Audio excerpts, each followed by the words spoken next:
come from a quiet town where there isn't much to do. Not much happens around here either.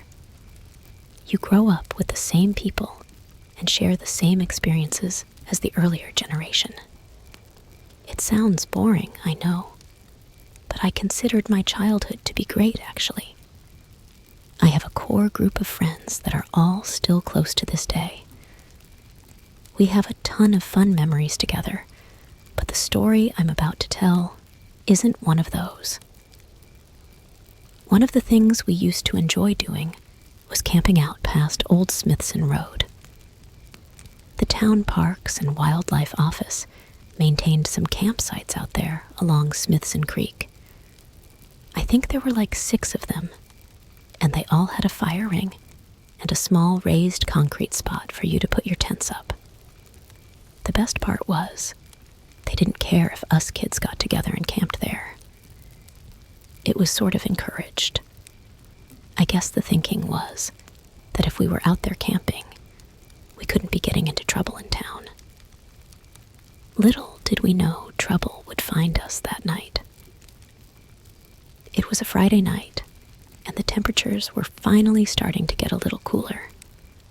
The summer had been a particularly hot one, and the majority of our time was spent either swimming in that creek or trying to find where the fish were biting.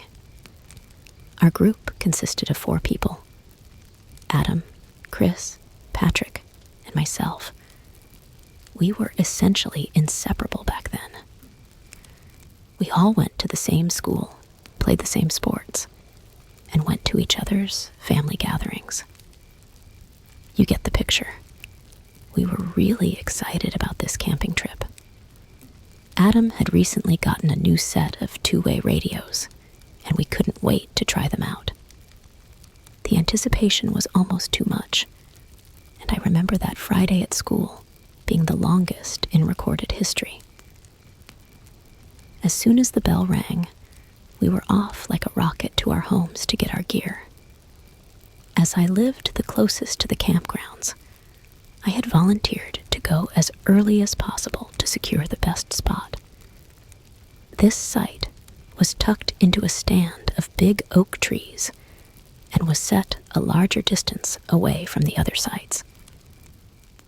It wasn't much, but it would be enough to make sure we weren't scolded by the other campers as we stayed up late into the night. I arrived early, as I promised, and set up my tent on the concrete pad.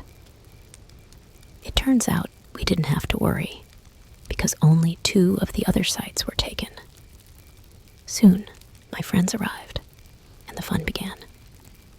We built forts in the woods, fought imaginary goblins with our stick swords, and tested out the radios. As the evening faded, we returned back to camp. Ours was the only one without a fire, as we weren't old enough to have one yet. We ate our packed sandwiches and told tales of our bravery against the invading goblins of our imaginations. Soon, night was upon us, and our curiosity got the better of us. Being the younger kids that we were there was nothing more fascinating while camping than spying on the neighboring sites. This goal was made easier because of the fires that the other sites were using. It was hard to see into the dark after looking at a fire, and we had perfected our spy skills by this point. The decision was made to silently observe the campsite furthest away from ours. We split into 2 groups and would use the 2-way radios to coordinate our efforts. It was all going according to plan as we made our way to a few well-known observation points. The small party that was at the site was going strong. The participants weren't being loud, but just loud enough to mask our movements. We snickered quietly to each other via the radios. But then, things went silent on the other end. Suddenly, Chris and Patrick weren't responding. They must be trying to mess with us, I thought to myself. Adam and I carefully watched our surroundings for the next few minutes. sure that the other two were going to try to sneak up on us. But then, faintly, we heard the radio. "There's someone else out here watching," Chris said quietly. Confused, both Adam and I looked at each other. Suddenly, a voice rang out from the campsite we were watching. "Hey, who is out there?" one of the party yelled. In a stunned silence, we looked around us to see if we had been exposed. "Hey man, what the hell are you doing watching us?" the same voice yelled. That's when the unknown man stepped into the firelight. We couldn't hear what was being said, but we could tell the people in the party were uncomfortable as they all stood up. The strange man stood there and just smiled. He was pale and thin. His features were sharp and made even worse by the flickering firelight. His hair was short but black, and he wore coveralls that were a strange, solid color. His eyes darted from one person to the next, and he remained silent as the people of the party spoke aggressively to him. He wasn't welcome. We jumped as the radio awakened once more with Chris's voice. "He's got a knife." As the statement finished, the man slowly and ominously started moving towards the party members. Someone screamed as he brought his hand from behind his back. The next thing I knew, we were running away from the campsite. People were yelling and screaming behind us. We quickly got on the radio to tell the other group to run for my house. We left everything behind in our mad dash to get there. We made it safely and told my parents what we had seen. They called the cops, and we saw the lights as they flew past our home. The police later came by to explain what had happened. A man had escaped from the prison the next county over. The officers had no idea how he made it that far, but he had attacked the people at that camp. Apparently, everyone was fine, except for the cuts and bruises they got while running into the woods, trying to escape. A few of the men at the campsites had subdued the criminal somehow, and the police were able to take him into custody shortly after because of our call. They had no idea why he decided to attack those people, but he passed our camp while going there. The cop told us he had gone through our things. I often wonder what might have happened had we not decided to play spy that night. We still are all great friends and regularly keep in touch, although none of us live there anymore. I guess when you experience something no one else in your small town has, it changes things. Solitude is hard to find. Being a professional journalist keeps me pretty busy, so the times in which I can actually seek solitude are few and far between. I was just finishing up a major piece for work when one of those opportunities to get away landed in my lap. In hindsight, I was better off staying busy. The piece was done, and the ink was finally dry. It had passed the editing stage comfortably, and the deadline was met well in advance. The big boss was happy. If the story went as viral as we expected, I was due for a promotion and a big bonus. I could finally breathe again. The feeling of weightlessness I was experiencing was a foreign one. It felt odd to not have the crushing weight of expectation and stress laying across my shoulders. Ever since I graduated college, it had been this way, I reflected, as I left our downtown office. I should probably call Denise. It had been a while since we'd seen each other, and I owed her a night out, just the two of us. The call went directly to voicemail. That's not good, I thought. I hadn't had any calls from her lately. Perhaps it would be just another in a long line of failed relationships. Since my first idea appeared sunk, I decided to celebrate my accomplishment alone. After all, going back to my apartment after a big win would likely just be depressing. There was really nothing there besides the few potted plants that had failed to survive. All right, one drink, I decided, as I turned towards my usual evening haunt. It was a speak-easy type of bar with a quiet and refined atmosphere. The drinks were good, and it wasn't the place people thought of when they wanted to see new faces or meet new interests. It was a place for collecting thoughts. Maybe relive an old memory you longed for. That's why I was a bit stunned to see a coworker in my normal spot. Howard was a notorious playboy.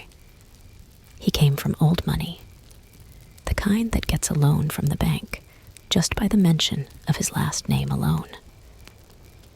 No questions asked where they were concerned.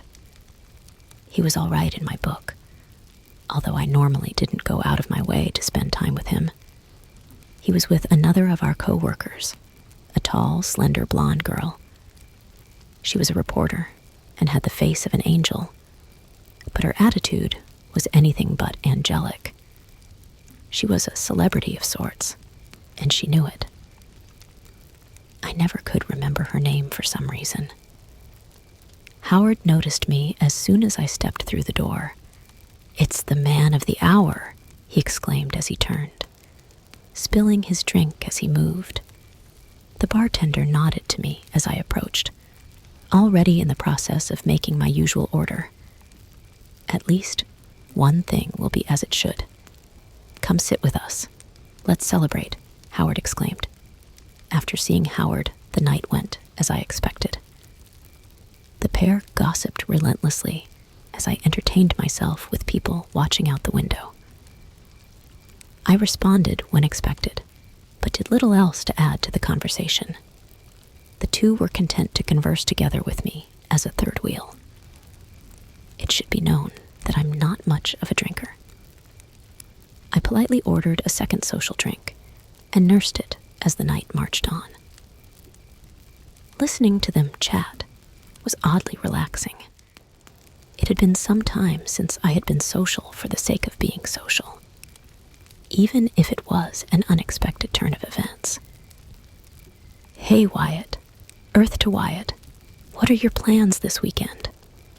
Howard's question brought me out of my internal reverie. "I don't have any plans," I blurted out without thinking. "Christy and I are going to my family estate in the mountains. You're coming with us," Howard decided. The realization dawned on me that Christy was the reporter's name. The mystery was solved. "What? No, I can't," I said, as I tried my best to come up with an excuse. Howard cut me off before I got the chance. "Look, I know you've been sleeping at the office. You basically live there. Come out with us. I have cottages situated by the lake. They're down the road from the main house. You can relax there. Get out of the city. You look like you need it." He had a point. I had been living at the office. It was Christy's turn to convince me now. "I think you'd like it. You're the quiet type, and it's incredibly peaceful by the lake," she said as she pulled out her phone and brought up pictures. Maybe it was the feeling of weightlessness after months of grinding stress. Maybe it was the lack of sleep with the alcohol. But I eventually agreed to go. The next morning, I was being whisked away from the city towards the ever-present mountains in the distance. The lush greenery flew past in a soft blur as the light and shadows played across the glass. We were there before I knew it. As I exited the car outside the main house, the clean, crisp air assaulted my senses in a delightful way. The house was on a sheltered hill and overlooked a mountain lake that seemed like it belonged in a painting. Howard pointed out the cottage I'd be camping in. It was tucked into a small cove and nearly surrounded by the old growth forest. A road ran along the lake and ended next to the structure. I was suddenly glad to be there, as I never imagined such a beautiful place may exist. The caretaker of the property led me to the cottage and explained how the owned land was situated. Except for the family estate, the area was uninhabited for miles. It takes some getting used to, but it sure beats being elbow to elbow with all them city folks, he commented with a sly grin. By the way, if you need anything, just call up to the house. I'll bring whatever you may need. Thank you for the tour, I responded. By the way, there is a rule here that you must follow, he cut in unceremoniously. Don't go out past the dying light, he explained with a serious look on his face. Don't go out past dark? I questioned, as I suddenly felt like I was in a bad horror flick. Yep, stay in the cottage, he continued. There are things here in these mountains that you don't want to interact with, especially at night, he said, with a serious expression as he moved to return to the vehicle. I thought it was amusing as I set my gear inside the comfortable cottage. Howard had planned a few early evening festivities, so I didn't get to stay long and returned to the main home. As the evening concluded, the caretaker once again chauffeured me to the cottage. It was a breathtaking scene as the sunset performed its light show across the mountains and crystal clear lake. I stood on the small patio, enjoyed the sights, when the caretaker spoke up once more. Remember the rule, he stated, matter-of-factly to me. I smiled and nodded in response. He left and returned to the main home. I was finally alone, and in a setting that I could have only dreamed about before. As the light faded, I went into the cottage to ready myself for a peaceful sleep. I noticed for the first time that the structure sat facing the lake, and the only windows in it were all oriented in the same direction. The mostly open room had no view of the forest that sat behind it. It was interesting to note, but it didn't seem out of the ordinary. The reasoning would make sense, all too quickly. I finished preparing myself for bed, and I turned out the lights. The bed was soft and luxurious. I could get used to being spoiled like this, I thought, as I faded off to sleep. I was awakened suddenly, and for a few moments, didn't realize why. I checked my phone and discovered I had been asleep for several hours. There was faint light coming from outside, provided by the moon and unobstructed stars, but otherwise, it was suppressingly dark. It was quiet, very quiet, the only sound being the ambient forest nightlife as my senses adjusted to the natural rhythms. My heart was racing. But what for? As I thought to roll over and try to get back to sleep, I heard it. There was whispering, or trying to whisper, but the speech came out in mangled pitches. A sharp crack filled the air as a branch snapped behind the cottage in the woods. Someone was moving out there. I sat silently listening to the strange noises. The talking abruptly stopped. I wondered what was going on as something hit the roof. It pinged several times before making a rolling sound as if something had been thrown and made its way off the edge. It happened several times. Things quieted down for a while as I lay there pondering the strange incident. I had propped myself up in bed and could easily look through the windows facing the lake. The luminance from the moon and stars still shedding a small amount of light through them. Was someone trying to mess with me? It seemed very out of character for Howard, and I didn't suspect anyone else of taking the time to do such a thing. As I thought on the subject, a brief shadow interrupted the light from outside. My eyes jumped up to the window in search of what caused it. There, at the very edge of the window, was the shape of something that wasn't there before. It moved slowly and clearly, reached the roof on the patio. Just then, as it would have came into good view, a harsh noise came from behind the cottage. Whatever it was stopped and slowly moved back the way it came, accompanied by a brushing sound along the side of the building. The whispers started again. This time they sounded agitated, almost as if a quiet argument was taking place. It sounded as if several of these things were present. Strong thumps and soft cracks of branches or leaves could be heard as whatever it was moved into the forest. The noises occurred on and off again throughout the night. At one point, a strange slapping noise could be heard coming from the backside of the cottage. The building gently shook as the noise occurred. At another point, loud thuds could be heard around the sides, as if someone were walking near the building. The activity seemed born of curiosity and maybe annoyance.